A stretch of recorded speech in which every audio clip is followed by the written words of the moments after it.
Praise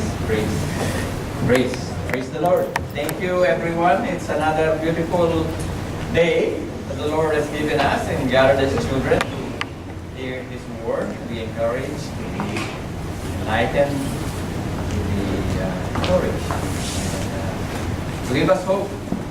It's a beautiful day, and it's always an honor for me to come here and speak. And it's a beautiful message that the Lord has given us today. And if I would like to request this to stand up to read. If you have your Bible, turn to 1 Peter chapter 1, verse 3 to 7.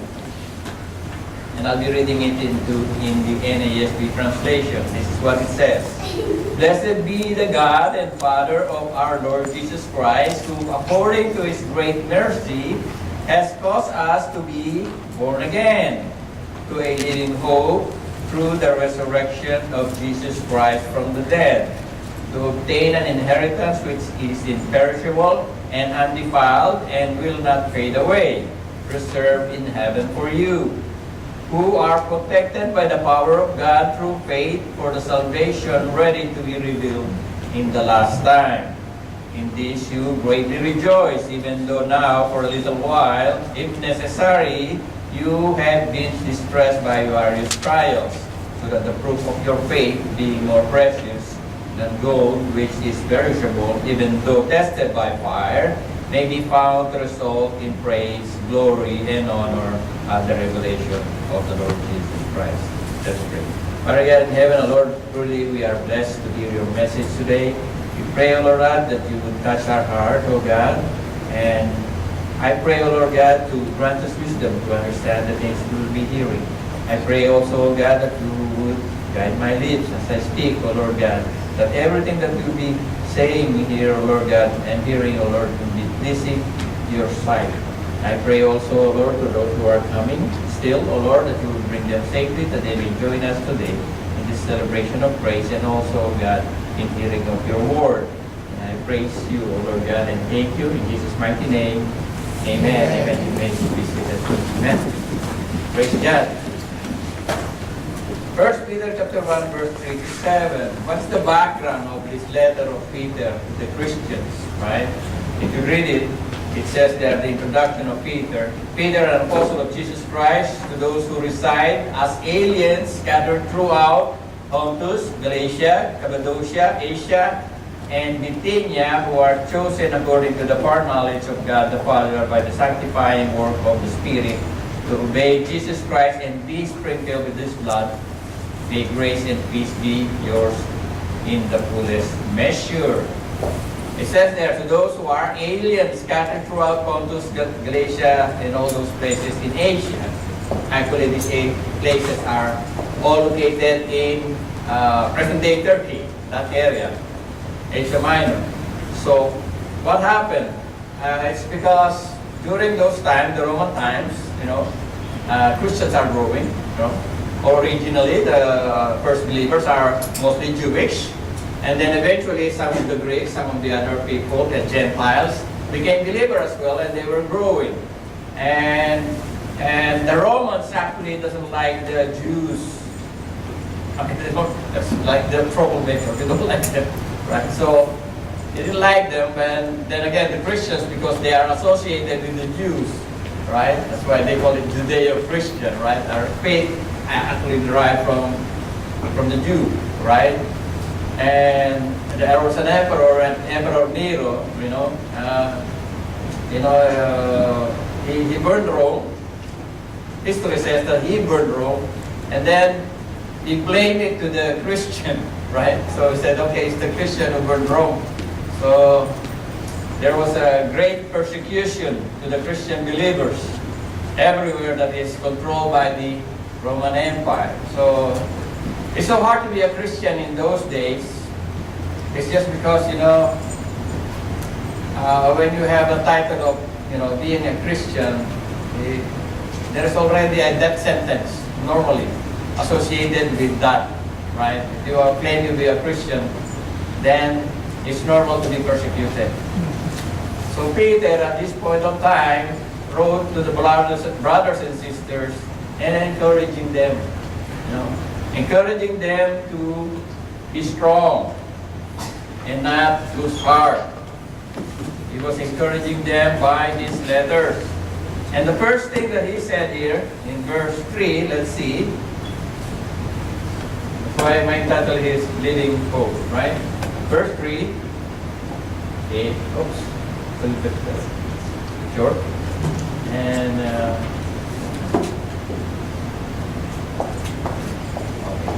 okay, thank you. So it says there,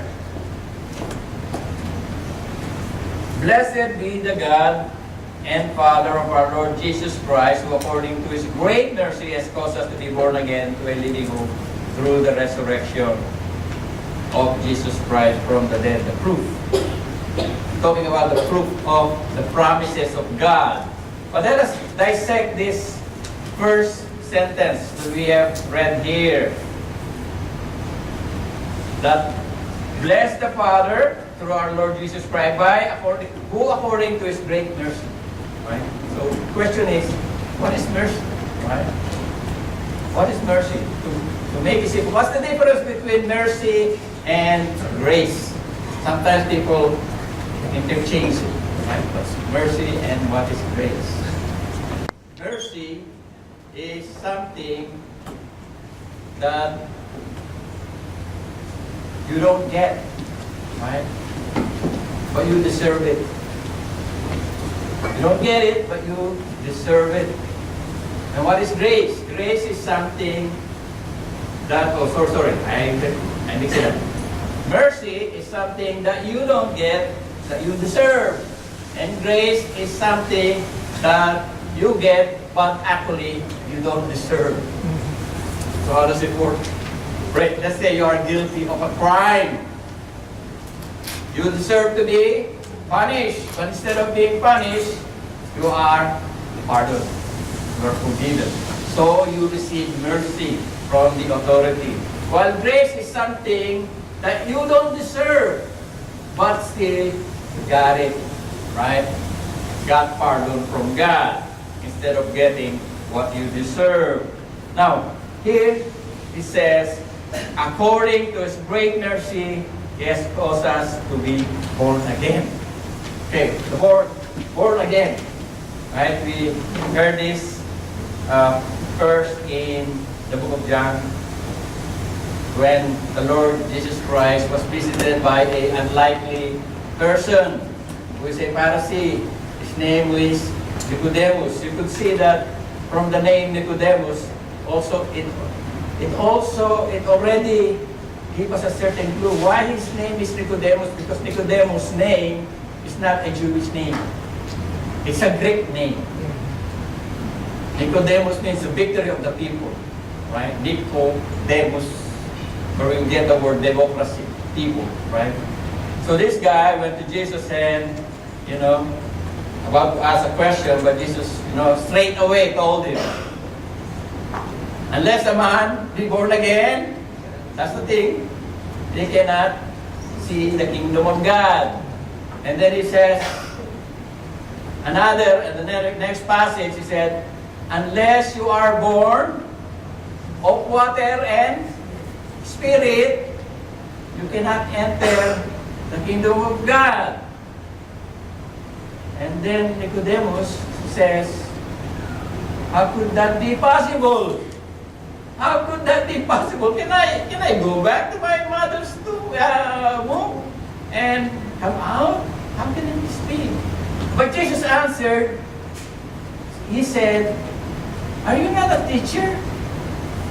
Are you not a teacher and doesn't know these things? Actually, there are many interpretations with this passage. Born of water and spirit. I've heard that they say, it's like two birds. One is physical birth and one is spiritual birth. Those who are mother, right? When you give birth, there's a water. It breaks the water, then the baby will come out. And there is like spiritual birth, which is, what the Lord is saying here. That's one interpretation. Another interpretation was that the baptism of water, which is done by John, is the baptism of water, and then the baptism of the Holy Spirit, which is in the book of Acts. But if you look closely on the discussion between Nicodemus and Jesus, Jesus gave us a clue. And the clue is, Jesus is saying, you are a teacher and you do not know this. Why is Jesus saying that? There is something that Nicodemus should know. According to the scripture in the past, you should know this. You should not miss this. How come you miss this? How come you don't understand this? And where does Jesus actually is referring is what we need to find out. Where does Jesus, which portion of the Old Testament does Jesus is referring to? Now, if you have your Bible, please turn your Bible in Ezekiel 36 and let the scripture interpret itself. Ezekiel 36, 26. Or let's start with 25. This is what the scripture says. Then I will sprinkle clean water on you, and you will be clean. I will cleanse you from all your filthiness and from all your idols. Moreover, I will give you a new heart and put a new spirit within you. I will remove the heart of stone from your flesh, and I will give you a heart of flesh. And I will put my spirit within you and cause you to walk my statutes, and you will be careful to observe my ordinances. This is what Jesus is referring to Nicodemus. How could you miss this? It's in the Old Testament. It's not only mentioned in Ezekiel 36, it's mentioned in Ezekiel 11, it's mentioned in Jeremiah 32:29, it's mentioned in Deuteronomy 30 verse 6. It's written all over the place. That the Lord will circumcise your heart, will change it, will give you a new heart, and will transform you. It is God who does that. Spiritual birth or being born again is not done by you. It is not something that you join. It is something that God does to your life. That is the only time that you would walk according to His ways. Because if you are not regenerated, you are always inclined to do what is evil.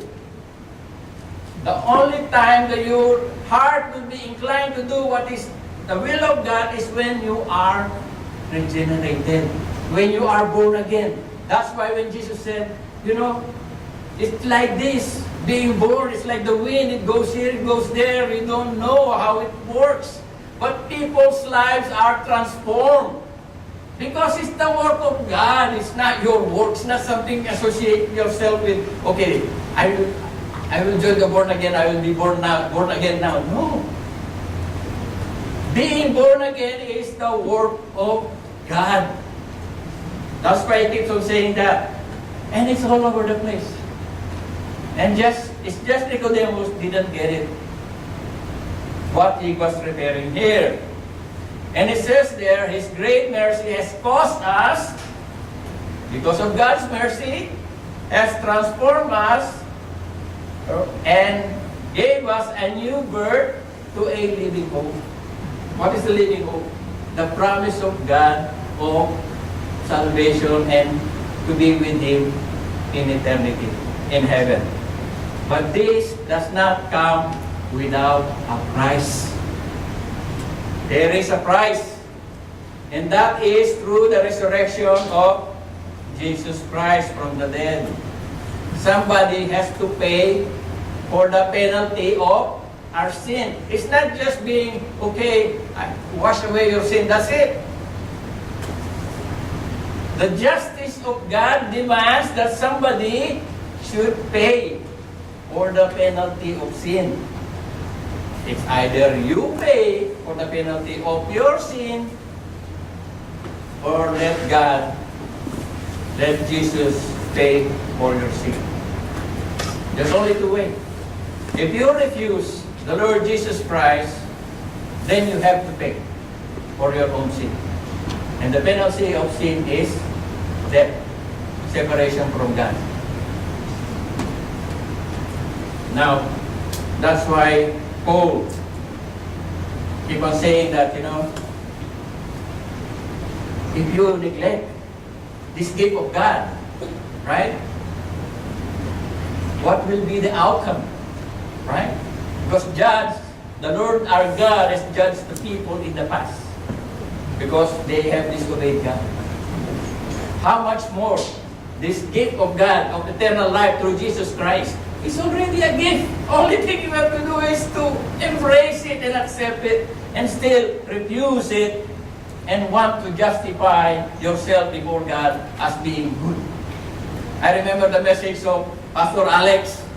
Well, Jesus already mentioned, no one is good except God. And then this guy says, I obey them. I obey them. He's saying, I'm good. He said, no one is good except God. Are you claiming to be God? And that's the problem. That is the problem. The key here is humility. You have to accept the fact that you cannot enter the kingdom of God by your own works. No one is justified by the works of the law. And if we can be justified by the works of the law, brothers and sisters, it is needless for Jesus to come and die. Why does He need to come down and die on our behalf if we can save ourselves by doing the works of the law? Right? Now, with regards to the proof of resurrection, we all know that is proven historically by those people who witnessed it. If there is only one witness, maybe you will be doubtful. But there are countless witnesses. There are a lot of people during the time of Jesus. The apostles, the 12 apostles had witnessed it. The women along them witnessed it. Early believers witnessed it. There is a proof. It is not blind faith, brothers and sisters. It is not something that we invent only. What we believe is substantial. Something that is documented. Something that is true. It is not something that we just hope for, but we have no basis. Our faith has historical basis. It happened 2,000 years ago. There is a proof. It's not something, we just make it up. It's just a story. We believe this. It didn't happen. No, brothers and sisters. Even if you are a fan of biblical archaeology, I like biblical archaeology. Because every time I see some discoveries, it proves the Bible. When they found the pool of Siloam, when they found the inscription of David, when they found the historical account of Shalmaneser, the Cyrus prison, the Bistun inscription, and all those things that archaeologically they found, the names of people in the Bible are found. And we could see the names inscribed in stones. Right? It's not like other religion, it's like a myth. There is no proof. Like if you look at the Mormons, the Latter-day Saints, they claim that there are Christians or believers in North America. And these are the place.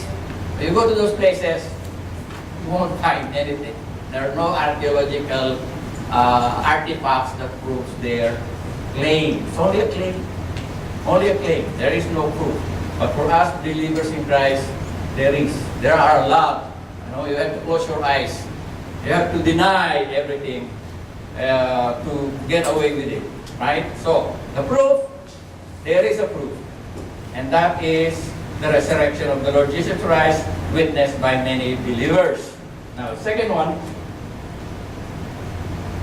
Okay. It says there, to obtain an inheritance which is imperishable, undefiled, and will not fade away.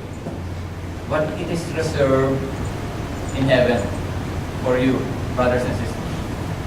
What is reserved? It is reserved for you. You have an inheritance, but you don't have it now. It's in a safe place. It's up there in heaven. But this inheritance, according to the Word of God, is imperishable, pure and undefiled, and will not fade. You know, when you buy a new car, doesn't matter how your car is new. Right? Just wait for a few years, you'll see that the paint is gonna fade. You have clothes, nice clothes, signature bags, or whatever. Eventually, it will, be old, right? But the things that the Lord has provided for us, provisions or rewards, they are reserved in heaven. And these things, or whatever they are imperishable. And they are pure. And will not fade. They don't get old. Right? And they don't get destroyed. Right? Like if you have a house, eventually you need maintenance. You have to paint, you have to change the roof, you have to change the windows. But the things that the Lord has given us, they are imperishable. They don't get destroyed. They will not fade. I remember one brother says that, I am already thinking about the mansion that I will have in heaven.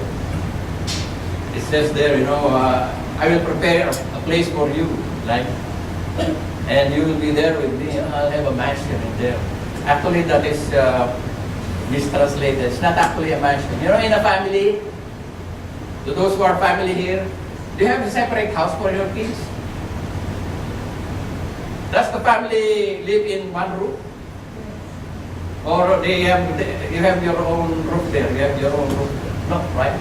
Actually, the real translation there is, there is a space, or there is a room, or there is a location for you in heaven. That is actual translation. It's not a house, not a mansion, like you go to Sinaga Road, you see those big houses. It's not like that. I have my own Brother Adel, or Pastor Adel will have so, Brother Will will have so. No. It says you have a space in there. God has allotted a space for you in heaven. And that is something that we should be rejoicing. Because just to enter into the kingdom of God is like going through the eye of the needle. And to be there is already, I'm not even thinking about the rewards. Just to be inside the kingdom of God is already a reward for me. I remember Mephibosheth, when he was deceived by his servant. And when David came and told him that, why you didn't come, you are not part of the party that welcomed me. He said, my Lord, I am lame, I cannot walk. And my servant deceived you. He says, this and that, he backstabbed him.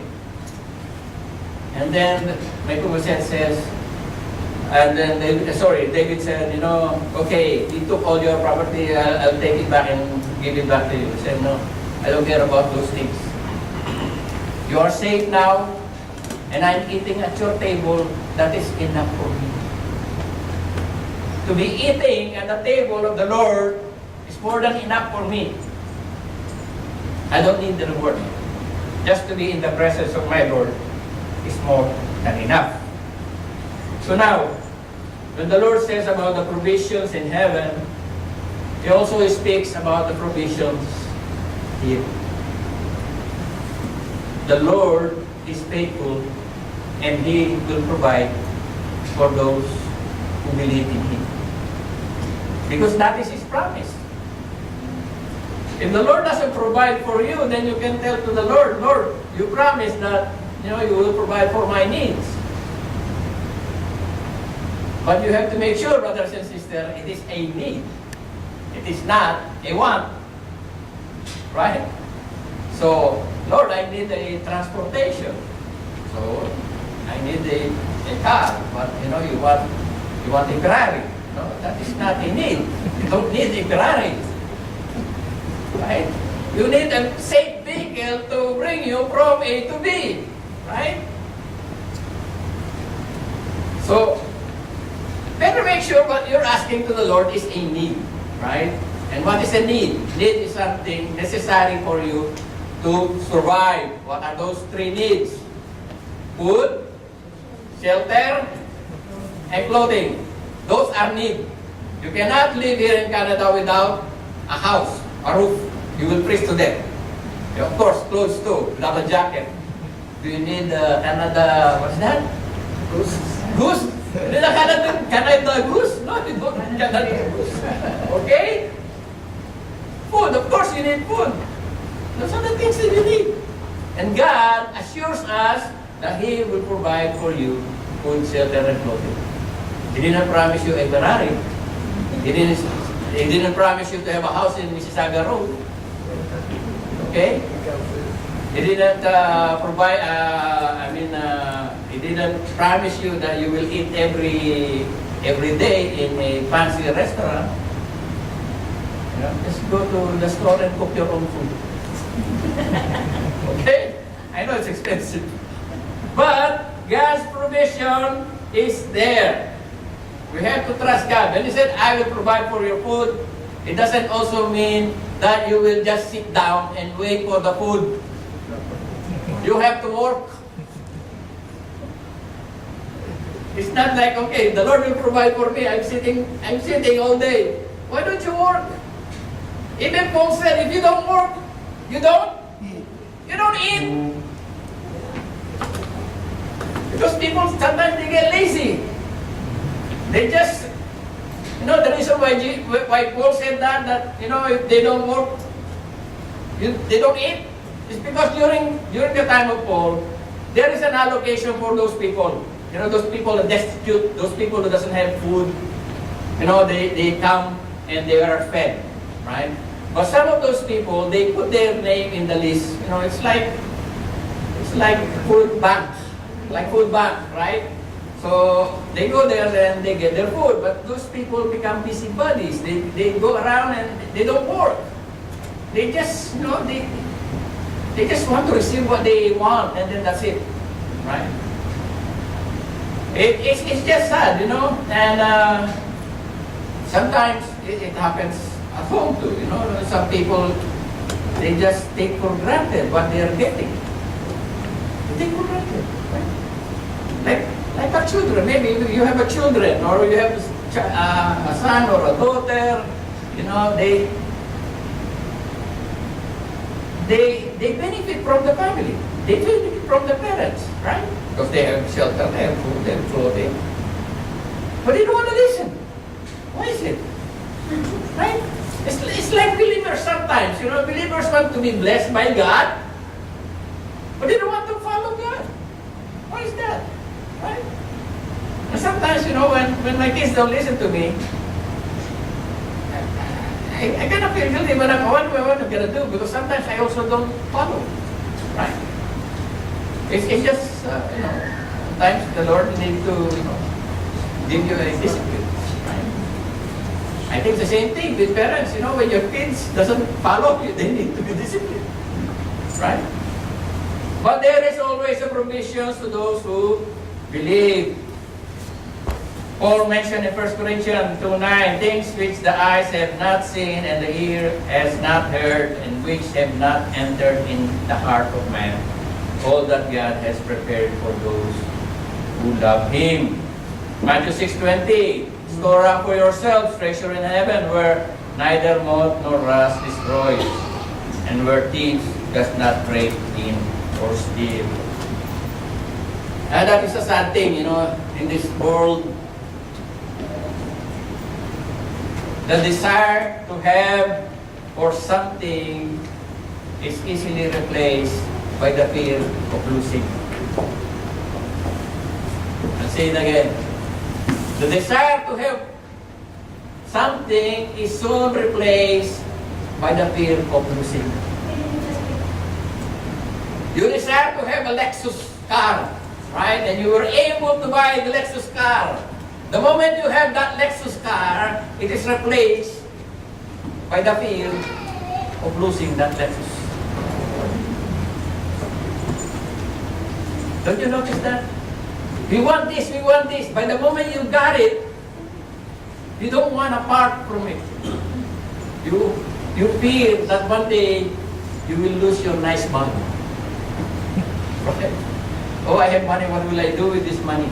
I will buy a Louis Vuitton. You have a Louis Vuitton now, but look at the bag. There is no money. Why you have a Louis Vuitton? Nobody knows what's inside the bag, right? Before you have money, you don't have a bag. Now you have a bag, you don't have money. Provision. God's provision. Next. Power. Who are protected by the power of God through faith for the salvation ready to be revealed in the last time. Of course, the promise of salvation or the fruition of our salvation is when we spend eternity with God in heaven. Right? Who promised this? It is God. The omnipotent God promised this. Where can you get a better assurance or guarantee except from God Himself? Because He is omnipotent. He doesn't change. Who can separate us from the love of God? Once you are owned by God, once you are part of the family of God, nobody can snatch you from the hands of God. First of all, you have to understand that God saved you before you're not even worthy, right? You are sinful, like you and me. We are all sinful. But God has somehow saved us and brought us to His family. Now, do you think God would just let you go that easy? No. Even before you were unworthy, God has already saved you. Do you think not now that you are saved that He will just let you go? No. Because it is God who sustains us. He is the one who gives us the capacity to do His will. We are inclined to do God's will because we are regenerated. Because we are changed by God. John 10:28 and 29, I give eternal life to them, and they will never perish. They will never perish. We will never perish. No one will snatch them out of my hand. My Father who has given them to me is greater than all, and no one is able to snatch them out of my Father's hand. You think the devil can snatch you from the hands of the Father? No. If you are truly born again. Because that is the work of God. Being regenerated is the work of God. And God does not change His mind. Once He regenerated you, He has given you a new heart, a new spirit, He will not reverse it. Oh, I changed my mind. I'm disappointed with Brother Willie. Or Pastor Rodel. I changed my mind. God does not change His mind. To begin with, we are not even worthy to be saved. Right? What we deserve is to be punished. But instead, by His mercy, He has saved us. Romans 5:1 and 2. Therefore, having been justified by faith, we have peace with God through our Lord Jesus Christ, through whom also we have obtained our introduction by faith into this grace which we stand. We exalt in hope in the glory of God. We have peace with God. Right? Before you can have the peace of God, a lot of people don't have peace. Jesus said, I give you peace, that is peace of this world. Peace does not rely on circumstances. Peace that is from within. That is what the Lord said. But before you can have the peace of God, you must have the peace with God. Because an unregenerated person, an unbeliever, will always be an enemy of God.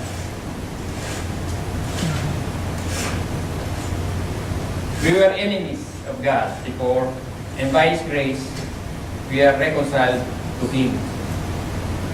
And the power that holds this is God Himself. And who could snatch us from the hands of the Father? No one. No one can snatch us from the hands of the Father. We are assured because God is the one who promised us. That's the power that we can rely on. The power of God. Now, next. It says here, in this we greatly rejoice, even though now for a little while, if necessary, you have been distressed by various trials. What's the promise? The promise of joy. Do you have joy when you are undergoing trials? I think everybody here is undergoing trial. I just recently, just yesterday, right? My daughter is in the hospital. But we still have joy. We still have joy, right? That's the promise of God. We will face trials, temptations, adversity in this life. But because we have an assurance, the most important thing is not in this life. The most important thing is the afterlife. A lot of early Christians suffered. They died. If you just read the book of Hebrews, others have experienced mocking, scourging, they are in chain, in prison, stoned, sown into. I think it's an account of Manasseh when he executed Isaiah. How can a person be sown into? They put you in a log, inside the log, and they cut the log. Imagine the tip of the saw is passing you like this. It's not immediate death. That blade is passing through you up inch by inch. That's how they died. They were tempted, they were put to death by the sword. Like John the Baptist, he was beheaded. They were destitute. They were about in sheepskin, goatskin, afflicted, ill-treated. We are blessed because we don't have that here. We don't experience that here. We experience it in a mild way, somehow, maybe in the workplace or with our family members. Mild. Nothing compared to this gruesome death, killed, executed. Just a few weeks ago, I heard this Christian in Congo where, they beheaded, I think, 80, 70 people. Christians. They were beheaded by the rebels.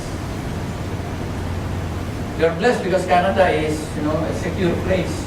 But our brothers and sisters are paying it by their lives. A lot of believers are being persecuted. Some of them. Let us pray for them because they are undergoing a very, very difficult time. Some paying it by their lives. There's always persecution. With the promise of joy, how could you still have joy when you are facing like this? You're going to be eaten by the lion. Or you're going to be a human torch, like those people they hang and then they burn them to light the place. How could you rejoice when you're facing this? This is hard. But you know why? How the Christians face it with joy? Because of the promise of God is not here. The promise of God is there. Here is temporal. Here is a short time. There it will be for eternity. Your suffering here is not even like this compared to the joy that you will have in the presence of God. So why would you trade? Now when you work, all of us, we apply for a work, right? And there is what they call a probationary period, maybe 3 months. After 3 months, you become permanent and you stay there maybe 20 years, 25 years, 10 years. It's much longer. That 3 months nothing compared to 25 years. But we're not talking about that. We're talking about eternity. That is more than 25 years. Your life here may not be pleasant, especially if you live godly. It says there, no, those who want to live a godly life, 2 Timothy 3:12, all those who desire to live a godly life in Christ Jesus will be celebrated? No, persecuted. Our world now is upside down. You do something that is good, you are mocked. You do something bad, they will tap you. No. Romans 12 verse 2, rejoice in hope, persevering in tribulation, devoted to prayer. Prayer. You know, the thing that gives us hope is just when you read the Word of God, you find a lot of encouragement. So don't miss reading the Word of God. Bible study. Right? Rejoice and be glad, for your reward in heaven is great. For in the same way they persecuted the prophets who were before you. So there's nothing unusual. Nothing unusual. Now you're facing trials. You say, oh, I have this trial. Oh, I have this problem. There's nothing unusual. Right? It's okay to tell brother, when you're facing, the difficulty, you need somebody to, encourage you. But don't make it like a big deal. You are a Christian, that's part of it. Don't make big deal out of it. If you are not being persecuted, if you're not facing any trial, you better ask yourself, maybe you're on the other side. Because if you're on the other side, oh, that's mine already. I don't need to do anything. It's already mine. It's comfortable there. It's doing fine. But if you are on God's side, guaranteed the devil is not happy. And he will make your life miserable.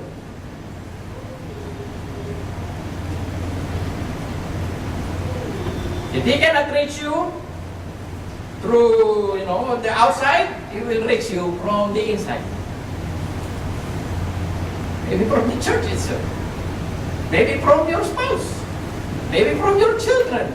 Maybe from your mom, your big siblings. It is so hard. Sometimes people are called Christian, but they don't get well with their siblings. That's sad, right? You should not have that animosity, especially with your siblings. I am blessed because in our family there is no such thing. We get along very well. I remember my mom lecturing my sister-in-laws when my two brothers got married. The one after me and the one before me. They are the one who got married. Luckily, my wife was not lecturing because he got married here. Told my sister-in-laws, my children, since they were young, until they grow old, until now, they never fight. If they start fighting now, it's not them. He didn't say, maybe you. But she said, it's not them because I know they don't fight. If they start fighting, there's something that is from outside that causes this fighting. And we are blessed because even the in-laws, we never fight. We are all in good terms. And we are blessed by God in that portion. Now, that's the promise of joy of God. So it says there, rejoice, have joy. Even though for a little while, just for a short while, they have been distressed with various trials. Count it all joy, as James said, when we face this trial. Because there is a reason why every Christian faces trials. And that is the next point. God is trying to do something in your life, in my life. So that the proof of your faith being more precious than gold, which is perishable, even though tested by fire, may be found to result in praise, glory, and honor at the revelation of Jesus Christ. So when we reach there, we will be found, to be praiseworthy. Welcome, my faithful servant. Join me in the celebration. That's the thing, The Lord is more concerned about our character. Right? It says there in 2 Corinthians chapter 4, verse 8 to 10, we are afflicted in every way, but not crushed, perplexed, but not despairing, persecuted, but not forsaken, struck down, but not destroyed, always carrying about in the body the dying of Jesus Christ, so that the life of Christ also may be manifested in our body. So that the Christ likeness may be seen in you and in you. Because if there is no trial, there is no reason to persevere. Right? Everything is fine. So, that's why sometimes I'm wondering, I have a very difficult childhood. We're poor. Our family are poor. We're poor, and my mom, as I said, is only 6th grade. My dad is only 10th grade. No profession, no land. We don't have a land. Our only land is in the park. Our house. We have a house. We are blessed. We have a house. But aside from that, we don't have anything. Right? And if people would ask me, oh, if you could come back, would you take anything? I will take anything. Those difficulties, just mold it. If I have an easy life, I may not turn out to be like this today. I may not even know the Lord.